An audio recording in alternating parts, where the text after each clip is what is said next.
হেই everyone, তো আজকের ভিডিওতে আমি আপনাদের একটি ডিজিটাল ভোল্টমিটার দেখাবো। এটি কিন্তু খুবই সস্তায় বাজারে পাওয়া যায়। তো এই ভোল্টমিটারটিতে একটি ডিসপ্লে এবং একটি আইসি ছাড়া কিন্তু কিছুই নেই। এখানে দেখতে পাচ্ছেন সেই ভোল্টমিটারটি। তো এই ভোল্টমিটারটির উপরে জাস্ট একটি ডিসপ্লে আছে এবং এর পিসিবির ঠিক এই অংশে কিন্তু একটি আইসি দেওয়া আছে। এটি দিয়ে কিন্তু আপনারা 1 থেকে 100 ভোল্ট পর্যন্ত যে কোনো ভোল্টেজ মাপতে পারবেন। সো এখানে দেখা যাচ্ছে 3টি তার কিন্তু এর পিসিবির সাথে কানেক্ট হয়েছে। তো একে দেখা যায় এই 3টি তারের কাজ কি। তো এখানে আপনারা দেখতে পাচ্ছেন প্লাস মাইনাস যে তার দুটি আছে সেটি কিন্তু আমাদের যে ডিসপ্লেটি আছে সেটিতে জাস্ট পাওয়ার ইনপুট দিতে ব্যবহার হয়। সো ভোল্টেজ দেখার জন্য অবশ্যই আপনাকে এই যে হোল্ডারটি আছে সেটি প্লাসের সাথে কানেক্ট করতে হবে, তাহলে কিন্তু আপনারা ভোল্টেজ দেখতে পারবেন।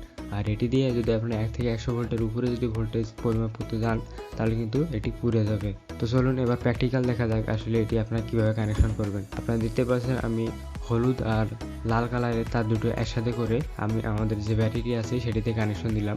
সো ডিসির ক্ষেত্রে অবশ্যই প্লাস ও মাইনাস কিন্তু খেয়াল রাখবেন, তা না হলে কিন্তু সার্কিটটি পুড়ে যাবে যদি আপনি উল্টো করে লাগান। সো আপনারা দেখতে পাচ্ছেন আমাদের যে ভোল্টমিটারটি আছে সেটি কিন্তু জ্বলে উঠলো, পাশাপাশি এটি কিন্তু ভোল্টেজও দেখাচ্ছে। সো এখানে আপনারা দেখেই বুঝতে পারছেন যে 2 হাত দিয়ে এতগুলো তার সামলানো কিন্তু মুশকিল। তাই আসলে আমাদের যে ভোল্টমিটারটি আছে সেটির ভোল্টেজ কখনো যাচ্ছে আবার কখনো আসতেছে।